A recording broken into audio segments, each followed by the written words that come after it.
Shalom, everyone. Welcome to our study on the book of Romans. This is lesson number 14. எல்லோருக்கும் ஷாலும். மீண்டுமாக இந்த இரவு வேளையிலே ரோமர் புஸ்தகத்தினுடைய 14ஆம் பாகத்துக்கு உங்களை வருக வருக என்று சொல்லி வரவேற்கிறோம். Now, we are now in chapter 6, and you remember what's happening in chapter 6? What is Paul talking about? இப்பொழுது 6ஆம் அதிகாரத்தில் நாம் நிற்கிறோம். ஆகையினாலே 6ஆம் அதிகாரத்தில் பவுலடிகள் என்னத்தை பேசுகிறார்கள் என்று சொல்லி உங்களுக்கு ஞாபகம் இருக்கிறதா? Right, in the first lesson, we looked at the outline of the book of Romans, and I did say, take time to memorize it, because the outline helps us to know at least roughly what is happening.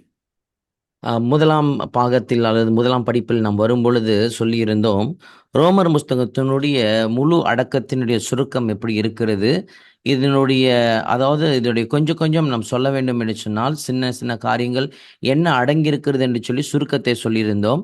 இதை மனப்பாடம் செய்வது நல்லது என்று சொல்லியிருந்தோம். ஏனென்றால் அப்பொழுதுதான் இதனுடைய அர்த்தங்களை நாம் புரிந்து கொள்வோம் என்று சொல்லி. See, an outline gives us a bird's eye view. We see the flow of thought, and for Romans, the flow of thought of Paul, what is he dealing with and how is he progressing? So the outline is very useful and I think essential to memorize, because we have a bird's eye view of the book of Romans.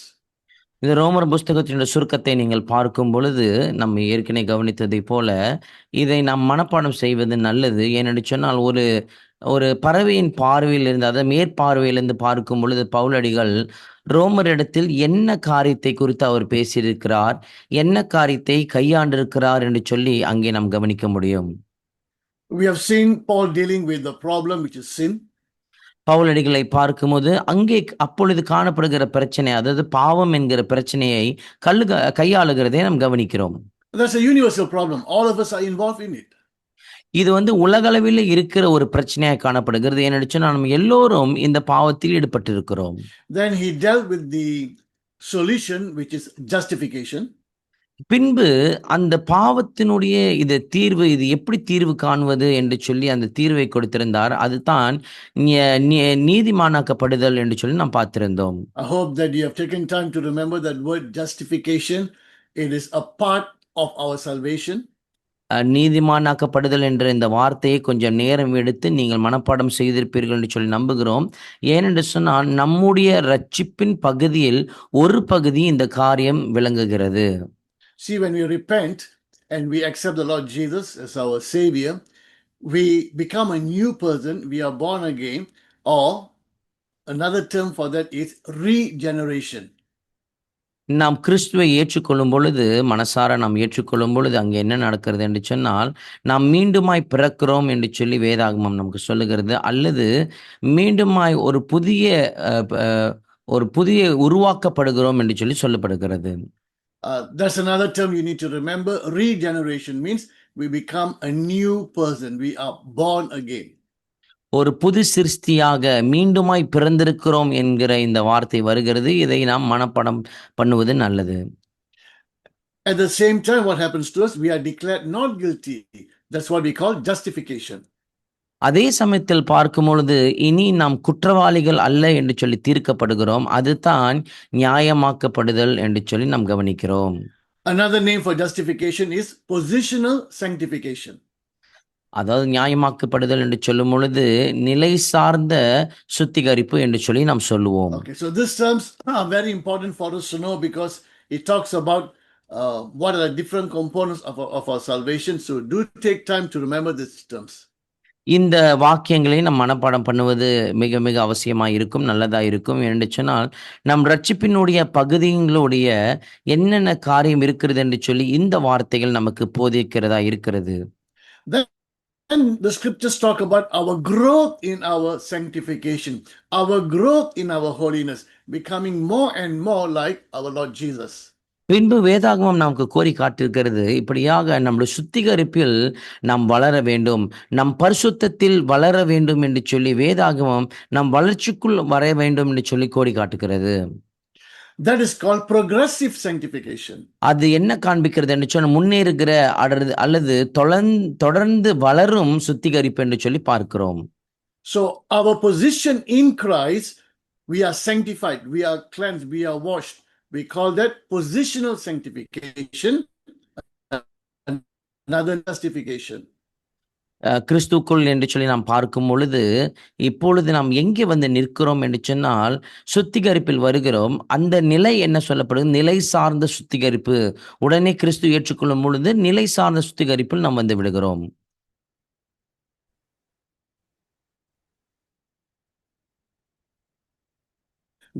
Growing in our holiness, that is called sanctification. பரிசுத்தத்தில் வளருவது என்று சொல்லும் பொழுது அது சுத்திகரிப்பு என்று சொல்லப்படுகிறது.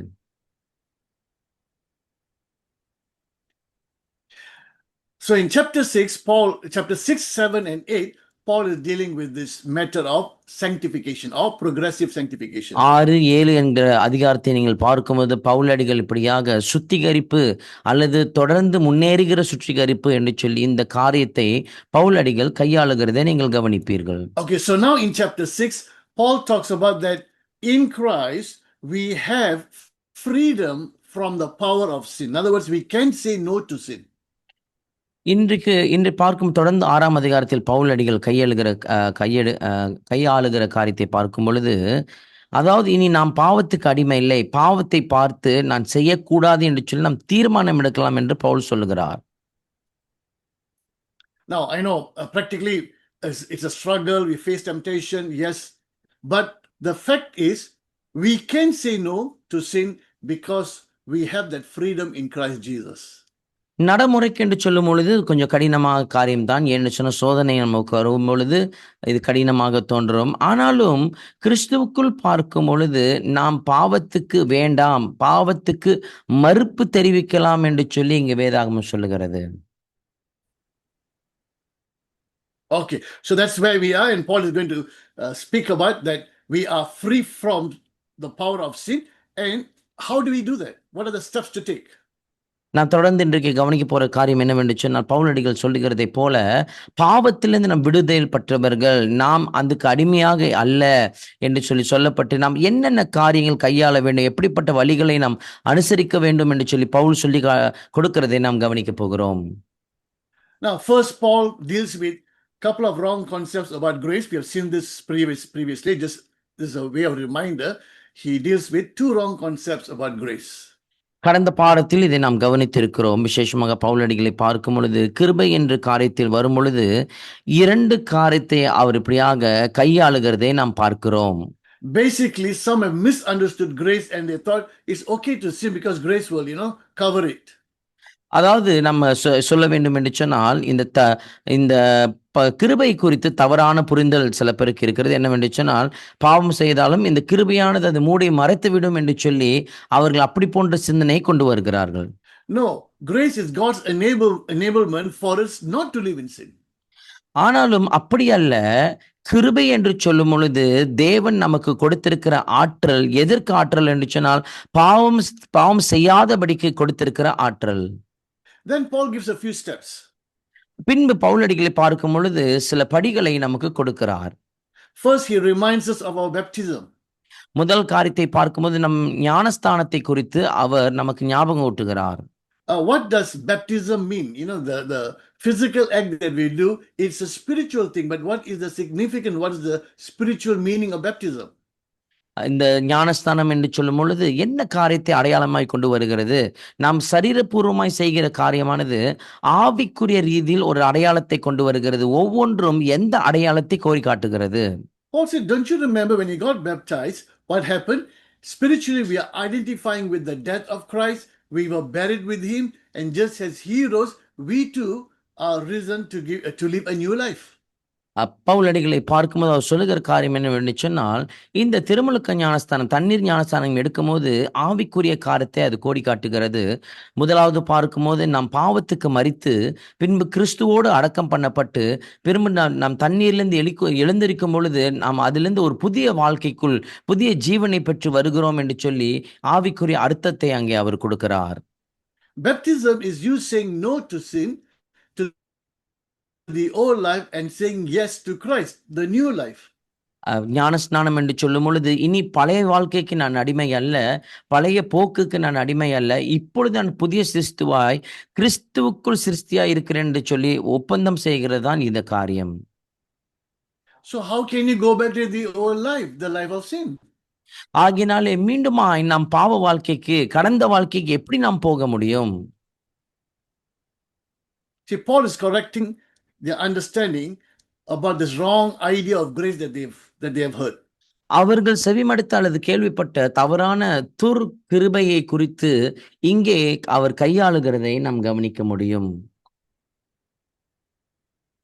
So the so-called teaching about grace that teaches it's okay to sin, God doesn't bother about it, that is not biblical grace.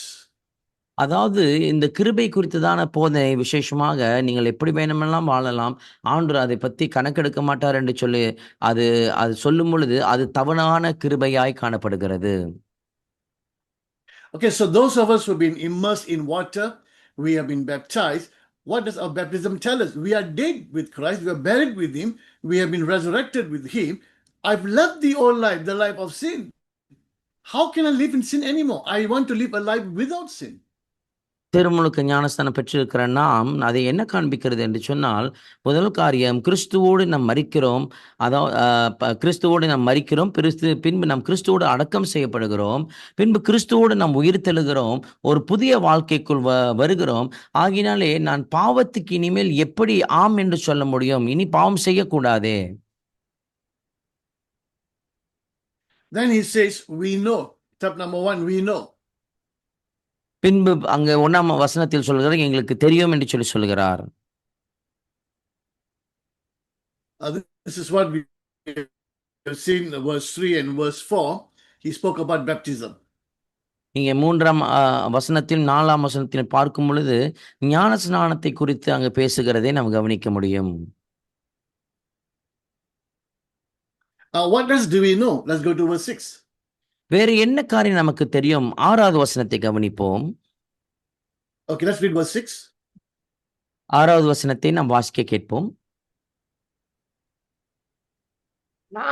நாம் இனி பாவத்துக்கு ஊழியம் செய்யாதபடிக்கு பாவ சரீரம் ஒழிந்து போகும் பொருட்டாக நம்முடைய பழைய மனுஷன் அவரோடு கூட சிலுவையில் அறையப்பட்டதென்று அறிந்திருக்கிறோம். For we know that our old self was crucified with him, so that the body ruled by sin might be done away with, that we should no longer be slaves to sin. Remember verses 3 and 4, he spoke about baptism. He goes on to explain a bit more.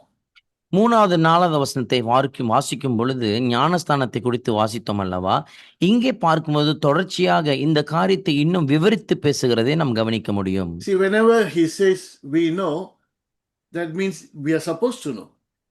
எப்பொழுதெல்லாம் எங்களுக்கு தெரியும் அல்லது நாங்கள் அறிகிறோம் என்று சொல்லும் பொழுது அது அர்த்தம் என்னவென்று சொன்னால், நாம் இதை அறிந்திருக்க வேண்டும். For example, baptism. Paul says, don't you know? In other words, we are supposed to know.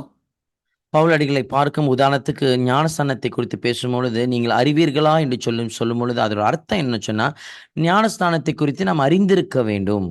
So all of us have been baptized. If someone were to ask what does baptism mean, we must explain to them. We shouldn't say, I don't know, they just asked me to get baptized. We should know what baptism is. ஞானஸ்தானத்தை நாம் அநேக பேர் இங்கே எல்லோரும் எடுத்திருக்கிறபடினாலே மற்றவர்கள் நம்ம இடத்தில் வந்து ஞானஸ்நானம் என்று என்றால் என்ன என்று கேட்கும் பொழுது எனக்கு தெரியாது, அவங்க சொன்னாங்க நாங்கள் எடுத்துட்டேன் அப்படின்னு சொல்லிட்டு பதில் கொடுக்க முடியாது. நாம் அறிந்திருக்க வேண்டும் ஞானஸ்நானம் என்றால் என்ன என்று சொல்லி. That's why we don't baptize babies because they don't know. ஆகினால் தான் சிறு குழந்தைகளுக்கு சிறுமிகளுக்கு நாம் இப்படியாக ஞானஸ்நானம் கொடுக்க மாட்டோம் என்று சொன்னால் அவர்களுக்கு தெரியாது. So in verse 6, for we know that our old self, our old life, our old man was crucified with him. வசனம் 6 பார்க்கும்போது நாங்கள் அறிந்திருக்கிறோம் எங்கள் பழைய மனுஷன் அவரோடு சிலுவையில் அறையப்பட்டிருக்கிறார் என்று சொல்லி. So that the body of sin might be done away with, that we should no longer be slaves to sin. பாவத்துக்கு இனி அடிமைகளா இருக்காதபடிக்கு பாவன் சரீரம் ஒளிந்து போயிற்று என்று சொல்லி இங்கே வசனம் சொல்லுகிறது. And then verse 7, because anyone who has died has been freed from sin. 7வது வசனத்தை நாம் தொடர்ந்து வாசிக்கும் பொழுது மரித்தவன் எவனும் பாவத்திலிருந்து விடுதலையாக்கப்பட்டிருக்கிறான் என்று சொல்லி வசனத்தை நாம் வாசித்திருக்கிறோம்.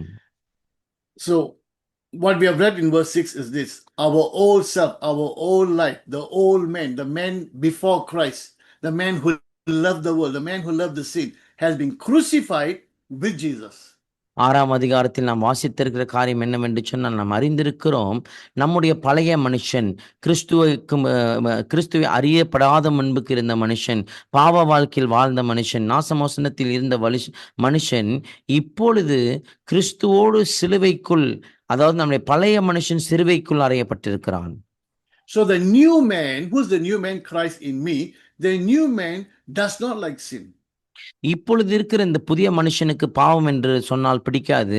அந்த புதிய மனுஷன் யார் என்று சொன்னால் கிறிஸ்து நமக்குள் வாழ்கிறாரே, அதுதான். That is why when we do sin, we know it is wrong. We are not happy about it. Our conscience will prick us. ஆகினால் தான் பாவம் செய்யும் பொழுது அந்த காரியத்தை குறித்து சந்தோஷப்பட மாட்டோம். நாம் அதை தப்பு செய்கிறோம் என்று சொல்லி நமக்கு தெரியும். நம்முடைய மனசாட்சி நம்மை குத்திவிடும். And that's why we go and confess our sins. ஆகினால் தான் சென்று நாம் பாவத்தை அறிக்கை செய்கிறோம். See, it's one thing to accept sin and to live in it, and you don't feel bad about it. It's another thing to struggle with sin. அதாவது பாவ வாழ்க்கை என்று தெரியும், இதுக்குள் நான் மாட்டிக்கொண்டிருக்கிறேன் என்று சொல்லி அதை அறிந்தும் அதன் போலவே அதன் போக்கிலே வாழ்வது ஒரு காரியம்.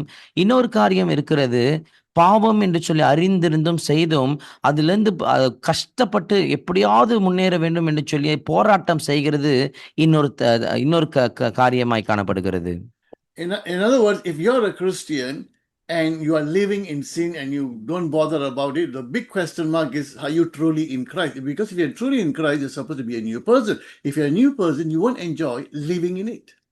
அதாவது கேள்வி என்னவென்று சொன்னால், கிறிஸ்தவராய் இருந்தும் நாம் செய்கிற பாவத்தில் தொடர்ந்து வாழ்ந்து கொண்டு வருகிறோம் என்று சொன்னால், அதாவது பாவத்தை குறித்து அக்கறதில்லை, அதை குறித்த மனஸ்தாபம் இல்லாமல் என்று சொன்னால், கேள்வி என்னவென்று சொன்னால் ரட்சிக்கப்பட்டிருக்கிறோமா என்று சொல்லி கேள்வி பொருளாகும்.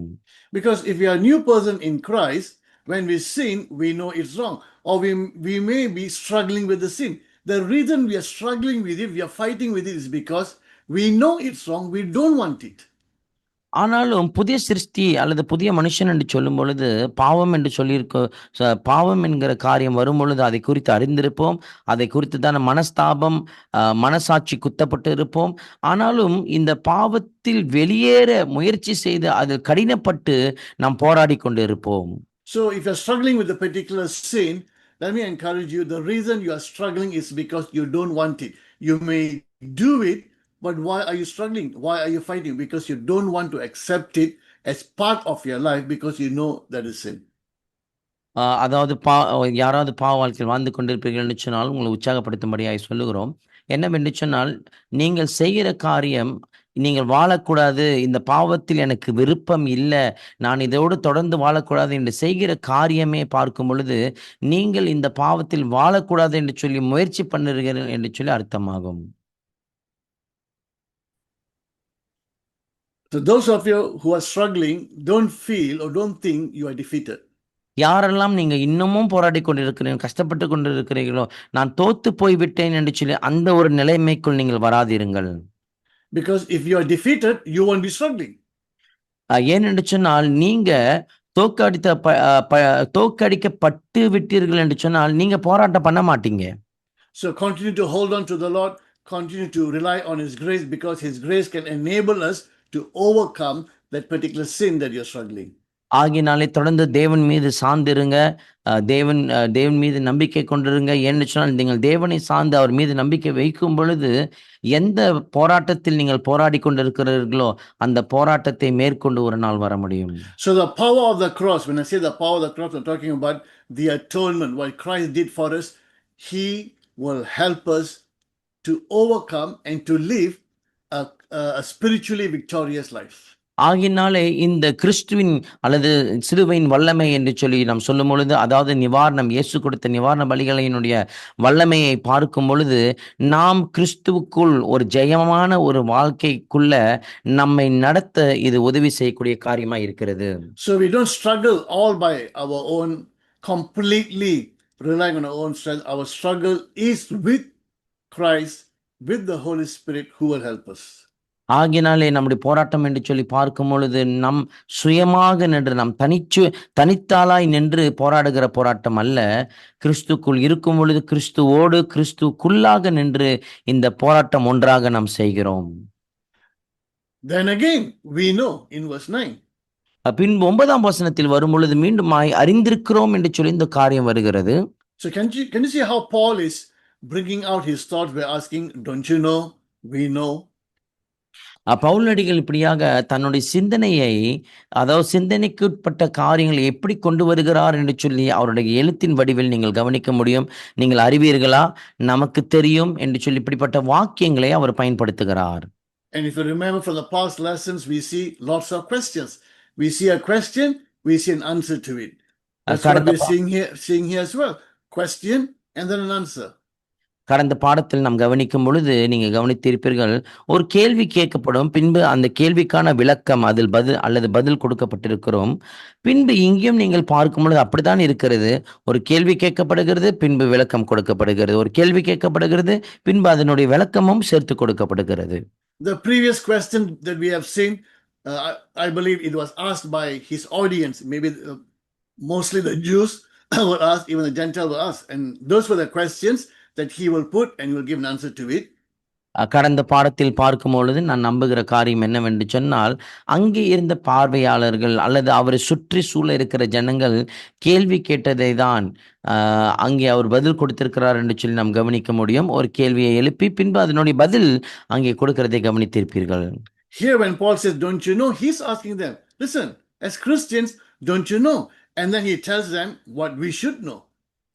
பவுலடிகளே, ஆனாலும் இங்கே கவனிக்கும் பொழுது அவர் என்ன செய்கிறார் என்று சொன்னால், கிறிஸ்தவர்களை பார்த்து, கிறிஸ்தவர்களா இருக்கிற உங்களுக்கு இது தெரியாதா, தெரிந்திருக்க கூடாதா என்று சொல்லி கேள்விகளை கேட்டு பின்பு அதை எப்படி தெரிந்து எப்படி வாழ வேண்டும் என்று சொல்லி அங்கே பவுலடிகள் கற்றுக் கொடுக்கிறதை நாம் கவனிக்க முடியும். Okay, so what else do we know? Let's read verse 9. வேற என்ன காரியத்தை அறிந்திருக்கிறோம்? நம்ம 9வது வசனத்தை கவனிப்போம்.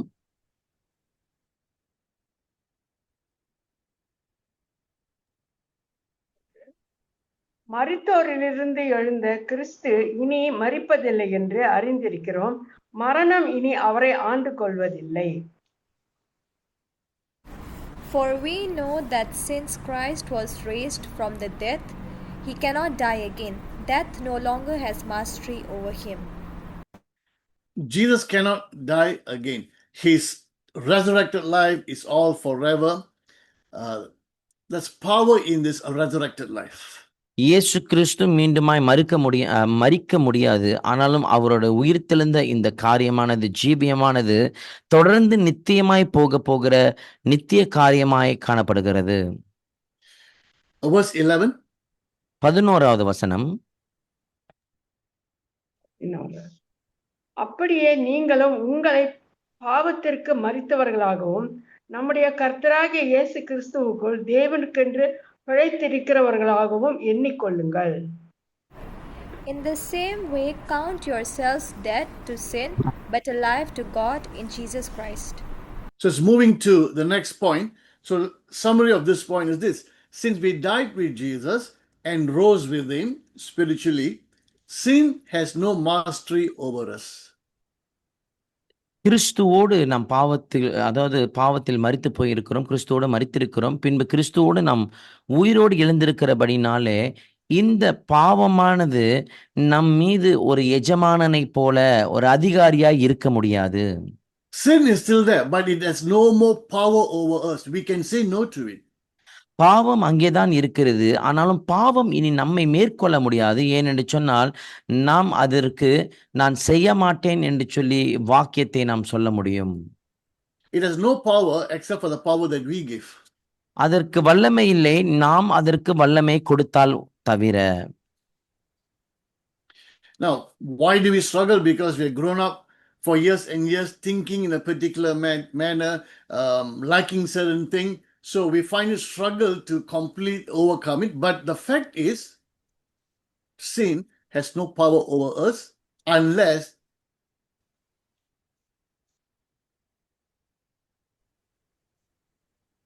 நாம் இப்படியாக பாவத்தை மேற்கொள்ள முடியும், நாம் அதற்கு பலி கொடுத்தால் தவிர. பாவம் அங்கே தான் இருக்கிறது. பாவத்தை நாம் மேற்கொள்ள முடியும். நாம் அதற்கு இடம் கொடுத்தால் தவிர அதை மேற்கொள்ளாமல் போக முடியும்.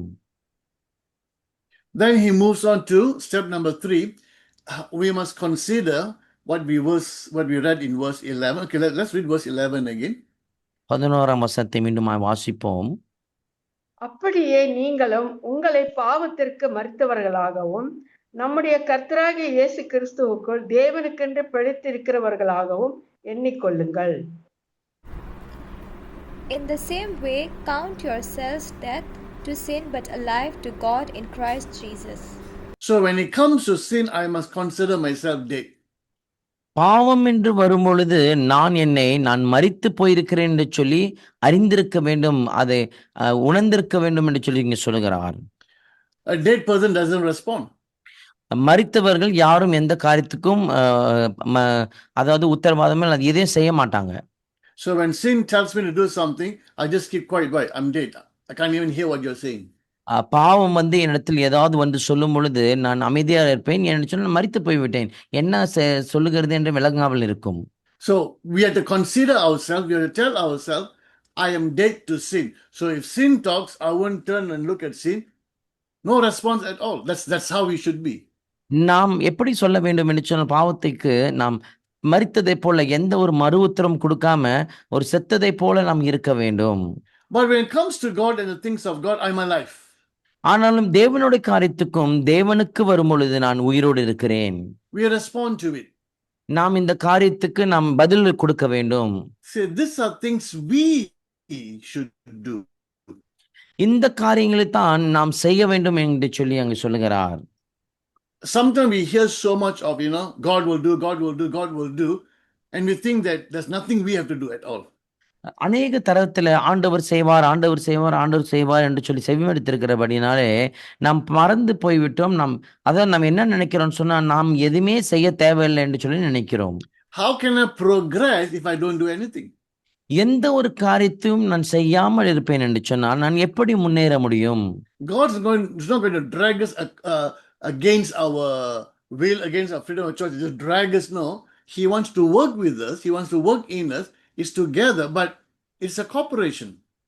நம்முடைய அதாவது சுத்தத்துக்கு எதிராக அல்லது நம்முடைய சுய உரிமைக்கு எதிராக ஆண்டவர் நம்ம செய்ய மாட்டார், இழுத்து கொண்டு போக மாட்டார். ஆனாலும் இது ஆண்டவரோடு நாம் சேர்த்து ஒற்று செய்கிற காரியமாய் காணப்படுகிறது.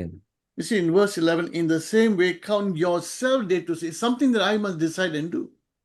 இந்த வசனத்தில் 11ஆம் வசனத்தில் பார்க்கும்போது பாவத்துக்கு நாம் மரித்து போயிருக்கிறோம் என்று சொல்லி அறிந்திருங்கள் என்று சொல்லி சொல்லும் பொழுது நாம் செய்ய வேண்டிய காரியமாய் அது வசனம் காட்டுகிறது. In fact, you read many scriptures, you will come across some of in Romans itself. We are told what to do.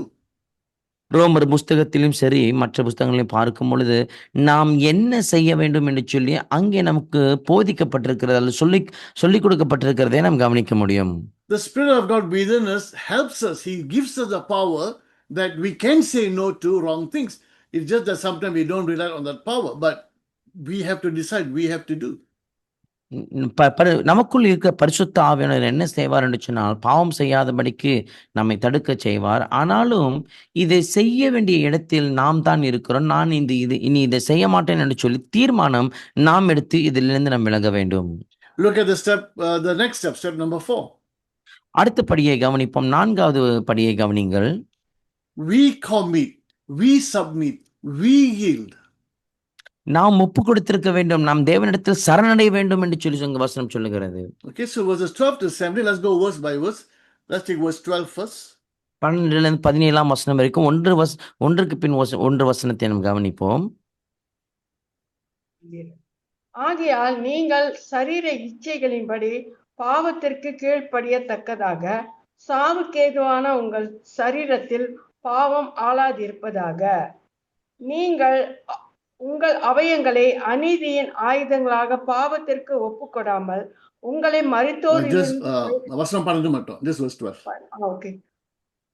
ஆகையால் நீங்கள் சரீர இச்சைகளின்படி பாவத்திற்கு கீழ்ப்படியத்தக்கதாக சாவுக்கேதுவான உங்கள் சரீரத்தில் பாவம் ஆளாதிருப்பதாக.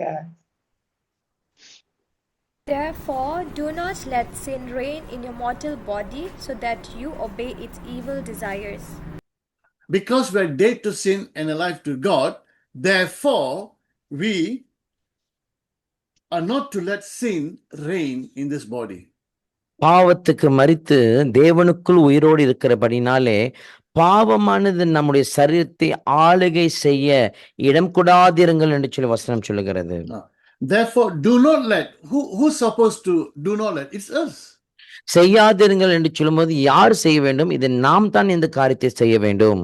We don't read, you just relax, Holy Spirit will take care of everything. We are told, here we are told not to submit, not to yield, to allow sin to rule us.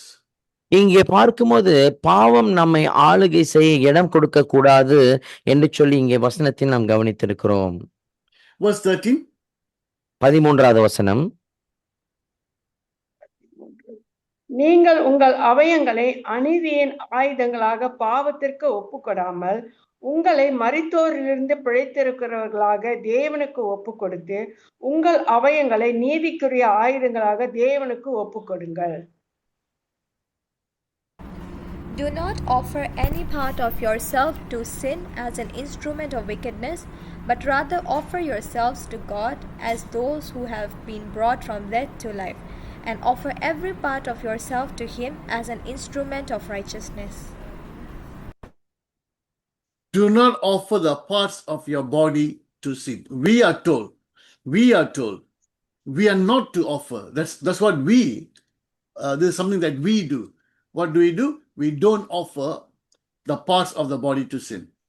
இது நமக்கு சொல்லப்பட்டிருக்கிற காரியம். நாம் என்ன செய்ய வேண்டும் என்று சொல்லி சொல்லப்பட்டிருக்கிறது என்னவென்று சொன்னால், நம்முடைய சரீரத்தின் பாகங்களை, உடலின் பாகங்களை பாவத்துக்கு ஒப்பு கொடுக்க கூடாது என்று சொல்லி அங்க வசனம் சொல்லுகிறது. What else should we do? வேறு நாம் என்ன செய்ய வேண்டும்? Offer yourselves to God. உங்களை தேவனிடத்தில் ஒப்பு கொடுங்கள். When we offer ourselves to God, we will not do what we read earlier, offering the parts of the body to sin. Instead of that, we'll offer the parts of our body to God. தேவனிடத்தில் நாம் ஒப்பு கொடுக்கும் பொழுது அல்லது சரணடையும் பொழுது என்ன நடக்கிறது என்று சொன்னால், இனி நம் சரீரத்தின் பாகங்களை, உடலின் பாகங்களை பாவத்துக்கு ஒப்பு கொடுக்காதபடிக்கு அதை தேவனிடத்தில் வந்து ஒப்பு கொடுக்க நாம் ஆரம்பித்து விடுவோம். This is what we should be doing all the time now. எப்பொழுதும் இதைதான் நாம் செய்து கொண்டிருக்க வேண்டும். This is progressive sanctification. For me to grow in my holiness, these are things that I need to do with the help of the Holy Spirit. நான் பரிசுத்தமாய் வாழ வேண்டும், பரிசுத்தவானா இருக்க வேண்டும் என்று சொன்னால் பரிசுத்த ஆவியின் உதவியோடு இப்படியாக நாம் வளர்ந்து வருகிற இந்த சுத்திகரிப்புக்குள் காணப்பட வேண்டும். Now, let's read verse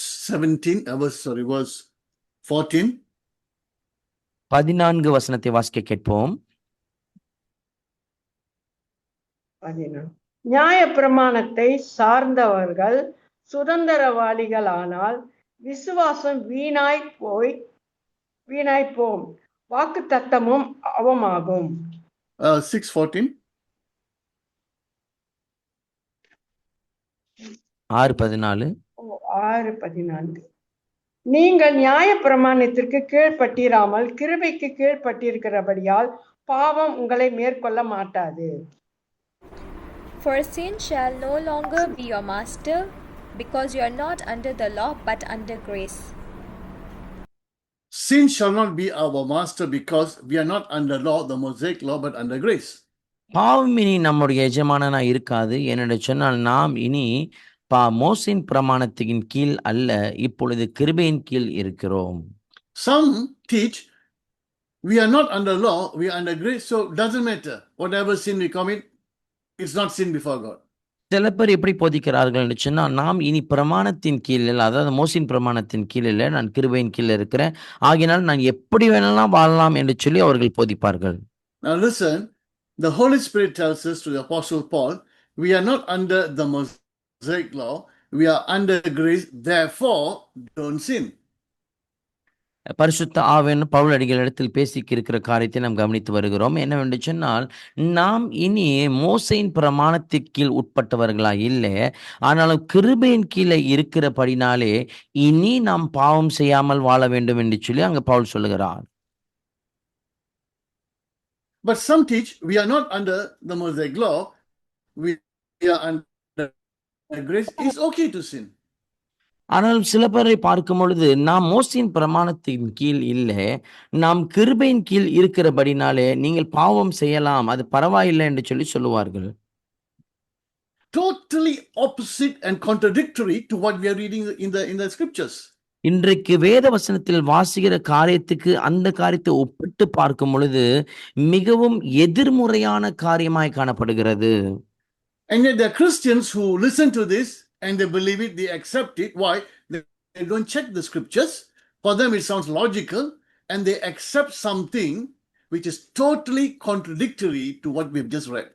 சில பேர்களை பார்க்கும் பொழுது வேதத்தை அதிகமாய் வாசிக்காதபடினால இந்த காரியத்தை அப்படியாகவே எடுத்துக்கொள்வார்கள். விசேஷமாய் இந்த காரியத்தை பார்க்கும் பொழுது அவர்கள் செவிமடுத்த காரியத்துக்கும் வாசித்த காரியத்துக்கும் மிகவும் அதிகமான முரண்பாடு இருந்தும் அவர்கள் விரும்புகிற காரியமா இருக்கிறபடினாலே அவர்கள் அதை ஏற்றுக்கொள்கிறார்கள்.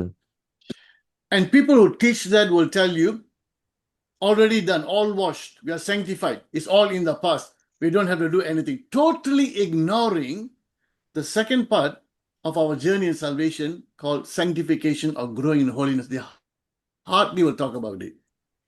இங்கே பார்க்கும் பொழுது அந்த சொல்லுகிற கற்றுக் கொடுக்கிற ஆட்கள் என்ன செய்வார்கள்னு சொன்னால், எல்லாம் கடந்த காலம், ஆண்டவர் எல்லாவற்றையும் செய்து முடித்து விட்டார், ஆனால் அதனால் நீங்க எதையும் செய்ய அவசியம் இல்லை என்று சொல்லி அவர்கள் சொல்லி நிப்பாட்டி விடுவார்கள். ஆனாலும் அவர்கள் இழந்து போகிற காரியங்கள், மறந்து போகிற காரியம் என்னவென்று சொன்னால், இந்த ரட்சிப்பினுடைய 2வது பகுதியின் அனுபவத்தை பார்க்கும்போது சுத்திகரிப்பு என்கிற இந்த காரியத்தை அவர்கள் மறந்து போகிறார்கள். They give you a picture of salvation where they take away a very important part. Therefore, it's no longer biblical salvation that they are offering. This is misleading. This is deceptive.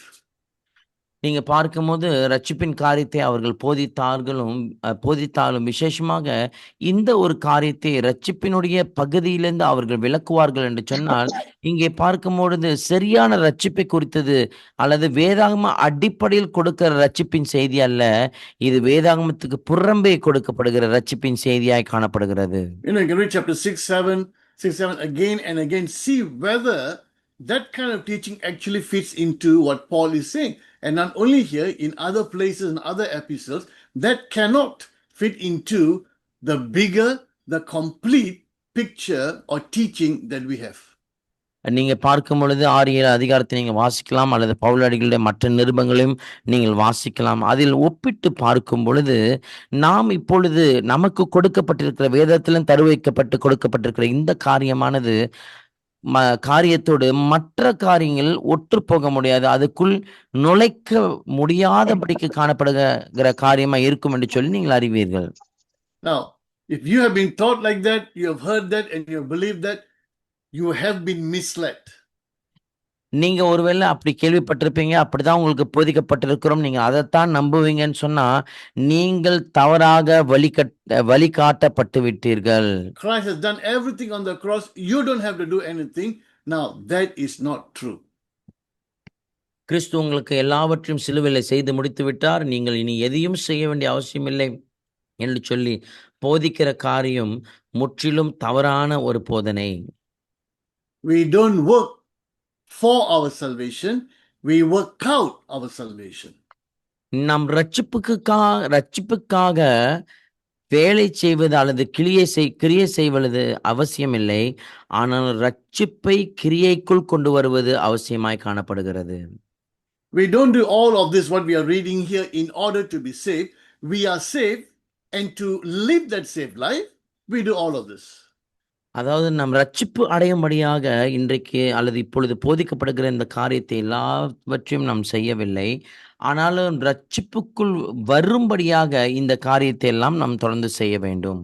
If someone comes and says, don't have to do all of this, don't you know we have been justified already, we've been washed, all in the past tense, that is only partial truth.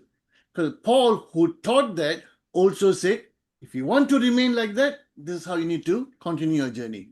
யாராவது உங்க இடத்தில் வந்துவிட்டு இப்படியாக இந்த ரட்சிப்பின் காரியத்தை பார்க்கும்போது இதெல்லாம் முடிந்த காரியம், கடந்த காலத்திலே இதெல்லாம் முடிந்து விட்டது என்று சொல்லி சொல்லுவார்கள் என்று சொன்னால், இனி நாம் இதை செய்ய வேண்டிய அவசியம் இல்லை என்று சொல்லி சொல்லுவார்கள் என்றால், நாம் என்ன சொல்ல வேண்டும் என்று சொன்னால், இது நிகழ்காரியம் நடந்து கொண்டிருக்க தொடர்ச்சியாக நடக்க வேண்டிய காரியமாய் இருக்கிறது என்று சொல்லி நாம் சொல்ல முடியும். So remember, sanctification or holiness is positional, it is also progressive. ஆகினால் இந்த சுத்திகரிப்பு என்று சொல்லி நாம் பார்க்கிற இந்த காரியமானது அது இப்படியாக நம் நிலை சார்ந்த சுத்திகரிப்பையும் காமிக்கிறது. அதே சமயத்தில் தொடர்ச்சியாக நாம் சுத்திகரிக்கப்படுகிறோம் என்ற காரியத்தையும் நமக்கு கோரி காட்டுகிறது. Let's read Romans 6:15 again and let's read this commentary by Warren Wiersbe. ரோமர் 6:15 வசனத்தை நாம் வாசிப்போம். இந்த வாரன் வியஸ்பி என்கிற இந்த நபர் சொல்லுகிற இந்த கமெண்ட்ரியை நாம் வாசிக்க பின்பு நாம் கவனிப்போமாக. In fact, this part of the commentary is from the book of Hebrews, but its application the application is also for Romans 6:15 here. இந்த புஸ்தகத்தினுடைய நீங்கள் பார்க்கும் பொழுது எபிரேயர் புஸ்தகத்திலிருந்து எடுக்கப்பட்டு அதை கமெண்ட்ரியாக கொடுக்கப்பட்டிருக்கிறது. இந்த ரோமர் 6:15க்கும் இது ஒற்று போகும். Let's read 6:15 again.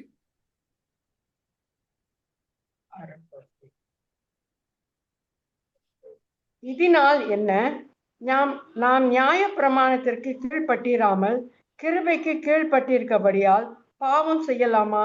கூடாதே. What then? Shall we sin because we are not under the law but under grace? But no means. Okay, let's look at Wiersbe's thoughts here. He says, the entire system of the Old Testament law has been fulfilled in Jesus Christ and has been taken out of the way, as we read in Colossians 2:13 and 14. இந்த கொலோசியர் 3:14 நாம் வாசிக்கும் பொழுது இந்த VSP என்ன சொல்கிறார் என்று சொன்னால், பழைய ஏற்பாட்டின் நியாய பிரமாணத்தின் முழு அமைப்பும் இயேசு கிறிஸ்துவுக்குள் நிறைவேற்றப்பட்டது என்று சொல்லி அவர் சொல்லுகிறார். And it's been taken out of the way. இது வழியில் இருந்து அபகரிக்கப்பட்டிருக்கிறது என்று சொல்லி அவர் சொல்லுகிறார். Where Christ has fulfilled it, the job is done. கிறிஸ்து இதை செய்து முடித்து விட்டார் என்று சொன்னால் அந்த வேலை முடிந்து விட்டது அல்லவா? The believer has been set free from the law, as we read in Galatians 5:1-6, and is dead to the law, as we read in Romans 7:1-4. கலாத்தியர் 5:1 நீங்கள் 6 வரைக்கும் வாசிக்கும் பொழுது விசுவாசிகளை பார்க்கும் பொழுது அவர்கள் பிரமாணத்திலிருந்து விடுவிக்கப்பட்டிருக்கிறார்கள் என்று சொல்லி நாம் வாசிக்கிறோம். ஆனாலும் ரோமர் 7:1-4 நீங்கள் வாசிக்கும் பொழுது பிரமாணத்துக்கு அவர்கள் மரித்து போயிருக்கிறார்கள் என்று சொல்லி இங்க வசனம் சொல்லப்பட்டிருக்கிறது. This new arrangement does not suggest that a Christian has the right to be lawless. இந்த புதிய ஏற்பாடானது அல்லது இதனுடைய அமைப்பை பார்க்கும் பொழுது கிறிஸ்தவர்கள் பிரமாணம் அற்றவர்கள், சட்டத்திட்டம் அற்றவர்கள் என்று சொல்லவில்லை என்று சொல்லி சொல்கிறார். Remember in the previous lesson, I said if someone were to ask me, are we under the law? I'll ask them. கடந்த பாடத்தில் நாம் கவனித்திருந்தோம் என்னவென்று சொன்னால், ஒருவர் எண்ணத்தில் வந்து நீங்க பிரமாணத்தின் கீழ் இல்லையா என்று சொல்லி கேட்பார்கள் என்று சொன்னால், நீங்க எந்த பிரமாணத்தை சொல்லுகிறீங்க என்று சொல்லி நாம் கேட்கணும்னு சொல்லியிருந்தோம். For us who live in Malaysia, we have the Malaysian law. We don't do anything we like. No, மலேசியாவில் வாழ்கிற நமக்கு பார்க்கும் பொழுது மலேசியாவுடைய சட்டத்திட்டங்கள் இருக்கிறது. ஆகினாலே நம் இஷ்டத்துக்கு என்று சொல்லி மலேசியாவுடைய சட்டத்திட்டத்துக்கு வெளியே நாம் வாழ மாட்டோம். So what do you mean by law? They say, oh, the Mosaic law. No, we are not under the Mosaic law. That doesn't mean I live a lawless life. அதே சமயத்தில் நீங்கள் பிரமாணத்தின் கீழ் வாழ்வுகிறீர்களா என்று சொல்லி கேட்கும் பொழுது நான் மோசேயின் பிரமாணத்தின் கீழ் வாழவில்லை. ஆனாலும் அதனுடைய அர்த்தம் ஒரு பிரமாணமே இல்லாம சட்டத்திட்டம் இல்லாத ஒரு வாழ்க்கையை நான் வாழ முடியும் என்று சொல்லி பொருள் அல்ல. As a Christian, I am under the law of Christ. கிறிஸ்துவனாய் இருக்கிறபடினாலே நான் கிறிஸ்துவின் பிரமாணத்துக்கு உட்பட்டவனாய் இருக்கிறேன். So not being under law doesn't mean we are not under any law. The law that Paul is talking about is the Mosaic law. பிரமாணத்தின் கீழ் உட்பட்டவர்களா இல்லை என்று சொல்லும் பொழுது பவுலடிகள் எல்லா பிரமாணத்தையும் சொல்லவில்லை. இங்கே பவுலடிகள் சொல்லுவது மோசேயின் பிரமாணத்தின் கீழ் என்று சொல்லி இங்கு கவனிக்கிறோம். Free from the law does not mean free to sin. பிரமாணத்திலிருந்து நாம் விடுதலையாக்கப்பட்டிருக்கிறோம் என்கிற அர்த்தம் பாவத்துக்கு நாம் இஷ்டப்படி செய்யலாம் என்று சொல்லி பொருள் அல்ல. Rather, it means that we are free to do the will of God. ஆனாலும் இனி தேவனுடைய சித்தத்தை செய்ய நாம் விடுதலையாக்கப்பட்டிருக்கிறோம் என்று சொல்லி நாம் கவனிக்க முடியும். We obey not because of outward compulsion, but because of inward constraint. நாம் எதற்காக கீழ்ப்படுகிறோம் என்று சொன்னால் வெளியிருந்து வற்புறுத்து வருகிற காரியம் அல்ல, ஆனால் உள்ளேருந்து நாம் இப்படியாக அந்த முயற்சி பண்ணுகிற காரியமே நம்மை இப்படியாக வாழ வைக்கிறது. As 2 Corinthians 5:14 and Ephesians 6:6 teaches us. 2 கொரிந்தியர் 5:14 எபேசியர் 6:6 பார்க்கும் பொழுது இந்த காரியத்தை தான் நமக்கு கற்றுக் கொடுத்திருக்கிறது. The indwelling Holy Spirit enables us to fulfill the righteousness of the law as we yield to Him. Romans 8:1-4. ரோமர் 8ஆம் அதிகாரம் வசனம் 1 தொடங்கி 4 நீங்கள் வாசிக்கும் பொழுது இந்த பரிசுத்த நமக்குள் வாசம் பண்ணுகிற பரிசுத்தாவியானவர் என்ன செய்கிறார் என்று சொன்னால் நாம் நீதியின் பிரமாணத்துக்குள் வாழ தேவனுக்கு ஒப்பு கொடுத்தவர்களாய் வாழ நமக்கு கற்றுக் கொடுக்கிறார் என்று சொல்லி கவனிக்கிறோம். Then step 5, we have to understand that we are free. பின்பு 5ஆம் படியாக நாம் விடுதலையாக்கப்பட்டிருக்கிறோம் என்று சொல்லி நீங்கள் அறிந்து கொள்ள வேண்டும். Okay, let's go to verse 18. வசனம் 18 நாம் வாசிக்க கேட்போம். Okay, let's read verse 18. வசனம் 18 வாசிக்க கேட்போம். பாவத்தினின்று நீங்கள் விடுதலையாக்கப்பட்டு நீதிக்கு அடிமைகளானீர்கள். You have been set free from sin and have become slaves to righteousness. Right. Now, we are all slaves. நாம் எல்லோரும் அடிமைகளா இருக்கிறோம். We all are slaves. நாம் எல்லோரும் அடிமைகள். The question is, slave to what? ஆனாலும் கேள்வி என்னவென்று சொன்னால் எதற்கு நீங்கள் அடிமையா இருக்கிறீங்க? Either slave to sin or slave to righteousness. ஒன்னு பாவத்துக்கு அடிமையா இருக்கணும், இல்லாவிட்டால் நீதிக்கு பரிசுத்தத்துக்கு அடிமையா இருக்கணும்.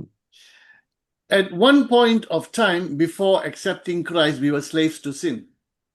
கிறிஸ்துவை அறியாத ஒரு காலத்தில் பார்க்கும் பொழுது நாம் பாவத்துக்கு அடிமைகளாக இருந்தோம். Now we have been freed in Christ Jesus. I'm no longer a slave to sin. ஆனால் இன்றைக்கு நான் கிறிஸ்துவுக்குள் விடுதலையாக்கப்பட்டிருக்கிறபடினால இனி நான் பாவத்துக்கு அடிமையா இல்ல. But I'm still a slave. ஆனாலும் நான் இன்னும் ஒரு அடிமையாய் தான் இருக்கிறேன். We are all slaves. நாம் எல்லோரும் அடிமைகளா இருக்கிறோம். But now slave to what? ஆனாலும் இப்பொழுது கேள்வி என்னவென்று சொன்னால் எதற்கு நீங்கள் அடிமையா இருக்கிறீங்க? Slave to God and slave to His ways. In other words, slave to righteousness. நீதிக்கென்று சொல்லி அடிமை, அதாவது இயேசு கிறிஸ்துக்காகவும் அவரோட வழிக்கு நாம் நீதியாய் வாழ்வதை குறித்து காண்பிக்கிறது. As we keep reading the passage, either we are slave to sin or slave to righteousness. நாம் தொடர்ந்து இந்த வசனங்களை வாசிக்கும் பொழுது அடிமை என்று சொல்லும் பொழுது ஒன்று பாவத்துக்கு அடிமையா இருக்கணும், இல்லைன்னா நீதிக்கு அடிமையா இருக்கணும். And if you're slave to sin, that will lead to wickedness. And what is the result or the payment for living a wicked life? Death, not just physical death, but spiritual death and ultimately eternal death, which is equivalent to hell. நீங்க பார்க்கும் பொழுது நாம் தொடர்ச்சியாக பாவத்தில் வாழும் பொழுது அது எதற்கு கொண்டு போகும் என்று சொன்னால் துன்மார்க்கமான ஒரு வாழ்க்கை கொண்டு போகும். பின்பு துன்மார்க்கமான வாழ்க்கை என்ன கொண்டு வரும் என்று சொன்னால் மரணத்தை, சரீரபூர்வமான மரணத்தையும் இப்படியாக ஆவிக்குரிய மரணத்தையும் கொண்டு வரும். அதே சமயத்தில் எதிர்காலத்தில் வரப்போகிற நித்திய மரணத்தையும் அல்லது நித்திய ஆக்கினையும் கொண்டு வரும் என்று சொல்லி நாம் கவனிக்கிறோம். But if we are slave to righteousness, that will lead to holiness. And what is the result? Life. Remember, life not just being alive. Life here is relationship with God and eternal life. நீதியை நாம் வாழும் பொழுது என்ன பண்ணும் என்று சொன்னால் இந்த நீதியானது நம்மை தொடர்ந்து பரிசுத்தத்துக்குள் வாழ உதவி செய்யும். அந்த பரிசுத்தமான வாழ்க்கை என்ன பண்ணும் என்று சொன்னால் நமக்கு ஜீவனை கொடுக்கும். அந்த ஜீவன் என்னவென்று சொன்னால் நாம் கிறிஸ்துவோடு இருந்து கிறிஸ்துக்குள் பரிசுத்தமாய் வாழுகிற ஜீவனை நமக்கு கொடுத்து விடும். And Paul concludes this segment by saying, verse 23. பவுலடிகளை இந்த காரியத்தை பார்க்கும் பொழுது 23ஆம் வசனத்தை வைத்து இது ஒரு முடிவுக்கு கொண்டு வருகிறார். So let's read Romans 6:23. ரோமர் 6ஆம் அதிகாரம் 23வது வசனத்தை வாசிக்க கேட்போம். பாவத்தின் சம்பளம் மரணம், தேவனுடைய கிருபை வரமோ நம்முடைய கர்த்தராகிய இயேசு கிறிஸ்துவினால் உண்டான நித்திய ஜீவன். For the wages of sin is death, but the gift of God is eternal life in Christ Jesus our Lord.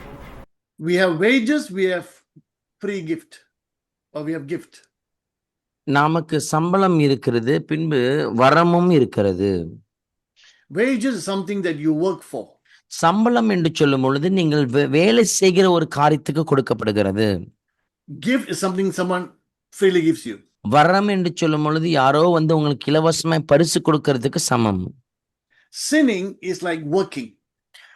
பாவம் என்று சொல்லும் பொழுது அது வேலை செய்கிறதை போல. And when people work, they are paid a salary, wages. So when we sin, we will pay the wages of sin. The salary for sin is what? Death. வேலை செய்யும் போது நமக்கு சம்பளம் கொடுக்கப்படும். அதே போல பாவம் செய்யும் பொழுது அது வேலை செய்வதற்கு சமமாகும். ஆகினாலே பாவம் என்கிற வேலை செய்யும் பொழுது அதற்கு ஒரு ஊதியம் உண்டு. அதனுடைய ஊதியம் என்னவென்று சொன்னால் மரணம், ஆக்கினை. But the gift that God gives us is eternal life in Christ Jesus. ஆனாலும் ஆண்டவர் நமக்கு கொடுத்திருக்கிற வாழ்க்கை எப்படிப்பட்டது என்று சொன்னால், அதாவது கிருபையை அல்லது வரத்தை கொடுத்திருக்கிறார் சொன்னால் கிறிஸ்துவுக்குள் நமக்கு நித்திய வாழ்க்கையை கொடுத்திருக்கிறார். So do you want to work for that, or do you want to receive a free gift called life? நீங்கள் மரணத்துக்கு என்று சொல்லி வேலை செய்ய விரும்புகிறீர்களா, அல்லது நித்திய வாழ்க்கை என்று சொல்லி கொடுக்கப்படுகிற இந்த இலவச பரிசுக்காக நீங்கள் வேலை செய்ய போகிறீர்களா? So the choice is given. இங்கே தேர்வு கொடுக்கப்பட்டிருக்கிறது. For us who have chosen Christ Jesus, we must live a life that will manifest more and more the conformity to the image of Christ. அதாவது கிறிஸ்துவுக்கென்று சொல்லி ஒப்பு கொடுத்திருக்கிற நாம், கிறிஸ்துவர்களை வாழுகிற நாம் எப்படிப்பட்ட வாழ்க்கைக்குள் வர வேண்டும் என்று சொன்னால், நாளுக்கு நாளாக கிறிஸ்துவின் சாயலில் மாறப்படுகிற வாழ்க்கைக்குள் நீங்களும் நானும் வர வேண்டும். Okay, so remember chapters 6, 7 and 8 talks about sanctification. ஆகினாலே நாம் மறந்து போக வேண்டாம். அதிகாரம் 6, 7, 8 என்று சொல்லும் பொழுது இங்கே சுத்திகரிப்பை குறித்து பேசுகிறது. In chapter 6, Paul deals with that we are free from the clutch, from the hold, from the power of sin. இங்கே அதிகாரத்தில் பார்க்கும்போது பவுலடிகள் நமக்கு என்னத்தை கற்றுக் கொடுக்கிறார் என்று சொன்னால், பாவம் அங்கே இருக்கிறது, ஆனாலும் பாவத்தினுடைய அடிமையிலிருந்து அதனுடைய பிடிப்பிலிருந்து நாம் விடுதலையாக்கப்பட்டவர்களாய் இருக்கிறோம் என்று சொல்லி. In the next chapter 7, Paul is going to talk about the Mosaic law. அடுத்து வருக போகிற அதிகாரம் 7ஆம் அதிகாரத்தில் பார்க்கும்போது பவுலடிகள் மோசேயின் பிரமாணத்தை குறித்து பேச போகிறார். Okay, so we have done with chapter 6. See you in the next lesson where we will look at chapter 7. 6ஆம் அதிகாரத்தை இதுவரைக்கும் நாம் முடித்து விட்டோம். ஆகினாலே அடுத்த பாகத்தில் மீண்டுமாய் உங்களை கவனிக்கிறோம். 7ஆம் அதிகாரத்தில் நாம் ஆரம்பிப்போம். Remember, in Christ Jesus, we are free from the power of sin. ஞாபகம் வைத்துக் கொள்ளுங்கள், கிறிஸ்துக்குள் பார்க்கும் பொழுது பாவத்தினுடைய அந்த வல்லமையிலிருந்து நாம் விடுதலையாக்கப்பட்டவர்களாக இருக்கிறோம். God bless you. See you in the next lesson. கர்த்தர் உங்களை ஆசீர்வதிப்பாராக. அடுத்த பாடத்தை மீண்டுமாய் உங்களை சந்திக்கிறோம். Thank you so much, Dad. God bless.